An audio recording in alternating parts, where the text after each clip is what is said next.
In this video, I want to go through the specific processing of a raw image and its subsequent adjustment in Photoshop. But I want to pay particular emphasis on keeping track and controlling the data. We're talking about digital data, photons of light, creating signals using an array of sensor pixels in a digital camera. And it's very easy to go through your post-processing, concentrating on the aesthetic aspects and not giving a lot of consideration to what's happening to the data in the way in which you're handling the files. The result of that, if you throw away data too early in the post-processing sequence, is that you will compromise the final image quality. What I have here is a picture of a building at the National Trust Property Crewe. At this time of year, the sun is rising, as you can see, behind the building. So we've got a strongly backlit scene, which is very challenging in terms of dynamic range, particularly as I take this image with a Micro Four Thirds camera. So what I want to go through here is adjusting this image and then putting it into Photoshop and doing some final tweaks. Now, the first thing to stress is this is a raw image. So by opting to capture raw data, I'm capturing the maximum amount of information my camera is capable of. And one of the emphases of this video is to try and do as much of the conversion process at the raw stage, so that when that raw file is demosaiced, I'm passing on the maximum information to the next stage of the process. The first thing I'm going to do here is adjust the white balance, because if I leave adjusting the white balance till later, after I've adjusted the exposure, adjusting the white balance could modify the exposure and leave me to having to do some readjustments. So if I go to the raw white balance here, and I'm going to use the eyedropper and pick a colour, because I know, as I walk past it almost every day, that the roof of this building is grey. So that's a good starting point for the raw white balance. I could revisit it later, but that's looking pretty close to how I saw it. Now the next issue is that to get maximum information, I expose this image as far to the right as I could. So what you've got here, if we look at the original image, then the building is underexposed. I'm going to have to pull up the shadows, but the sky is somewhat overexposed. And the blue area here is the area that's completely blown out, and the turquoise area probably just lost one of the RGB channels. So I can probably reconstitute that quite well. So what I'm going to do first of all is just push the exposure up until I'm happier with the exposure of the building. So let's just pop that up. And that is more like what I want. Now the next thing I'm going to do is pull the highlights down. I don't want to go down too far here, because I'm going to, if I do it globally, affect the highlights in all of this sky area. So I'm going to apply a local adjustment to make some of that highlight reduction so it doesn't affect the rest of the sky. So here I can use a local adjustment in DxO. You do this slightly differently in Adobe Camera Raw or Lightroom, but similar tools exist. I'm just going to pick this down. With this I can hit M for mask, and that just shows me the area that I'm affecting. You see I'm not affecting the rest of the sky now, it's very much this central area. M again to take me back, and I'm just going to drop the exposure here in this region, and that's it. Maybe a little bit more, there's a little bit of lag. I've not got the fastest computer in the world here, so I'm just going to go up and up just enough to take that out. Okay, so I now have a situation where I'm reasonably happy with the exposure. I might want to pull up the shadows a little bit, and pretty much that's all I want to do in DxO PhotoLab. But the other thing to stress here is that I've got a lot of distortion. I'm shooting this at 12 millimeters on micro four thirds, so that's equivalent to 24 millimeters. And my vantage point here is below the height of the building. So I've got quite a lot of distortion.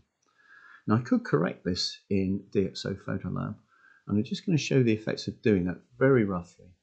So I can choose a rectangle, and I'm just going to apply that rectangle very crudely, because this is just to illustrate a simple point, not to get a perfect image.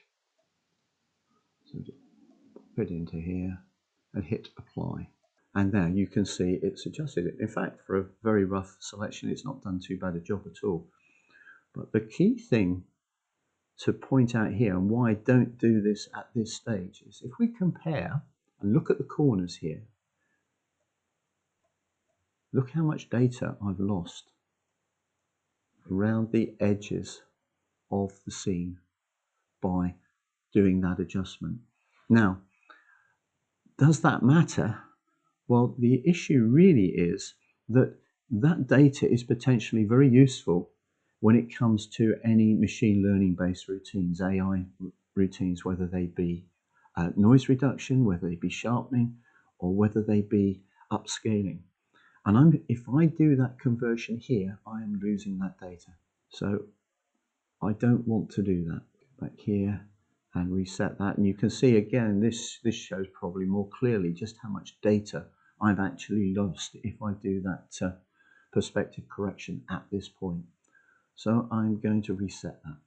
So now I'm back to the original data, original image, and apart from a little bit of lens correction that DxO applies, I've lost no data around the edge.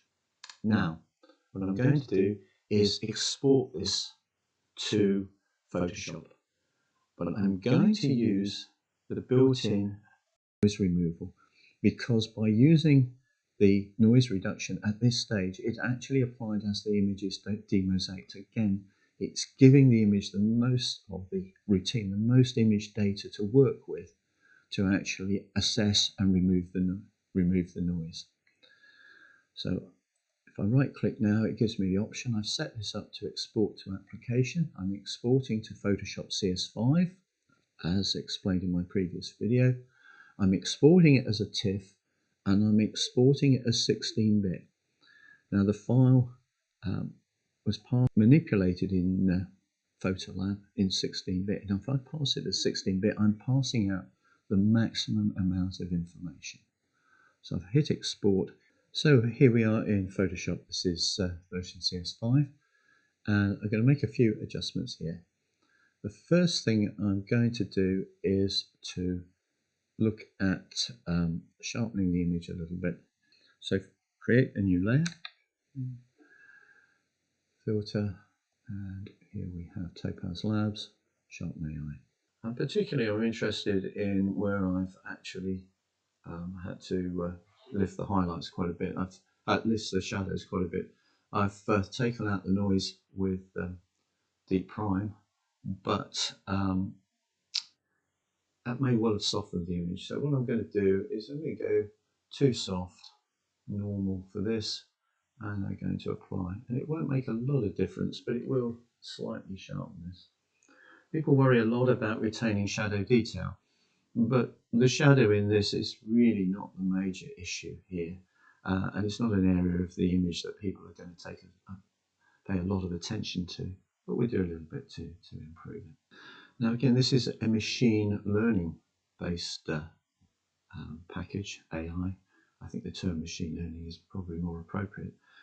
If I just zoom this in to 100% and go down to the grass area and just turn this on and off.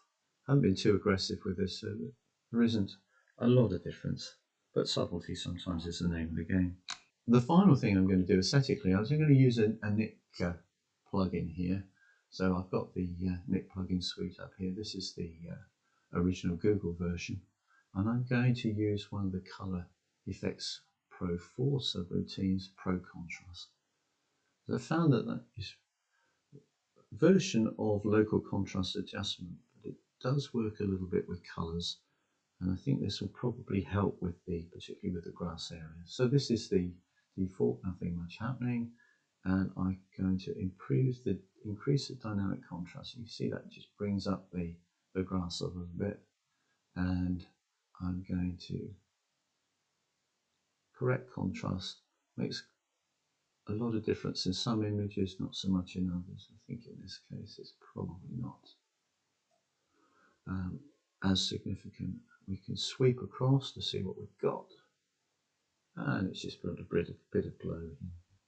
This is very much to taste, but let's say that's okay. Now I've pretty much finished my image manipulation in terms of colour and texture. So what I'm going to do now is finally I can risk losing that data by applying the perspective corrections.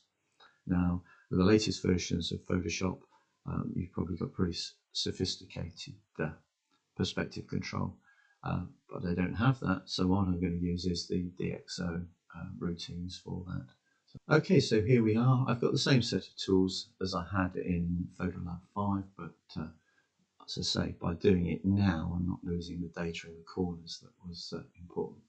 So first thing I'm going to do is perspective, set that to auto, and then I'm going to set the horizon to auto, and as you can see, that's pretty close. I'm not going to mess around with it in the context of this, but again, you can see I've lost quite a lot of data here.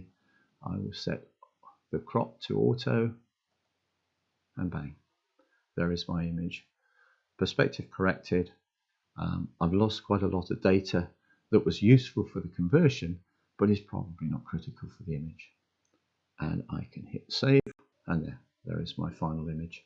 And basically what I would do here is flatten this image, save it as a TIFF, and then it's available to be used for a range of purposes. Let's just, before we finish, go back to Photolab and just remind ourselves what the original image looked like.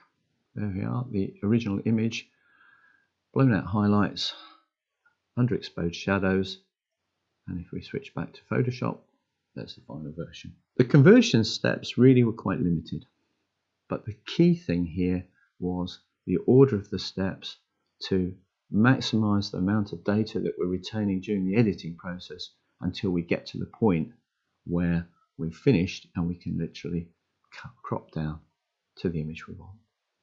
So I hope you found this interesting, and thanks for watching, and goodbye.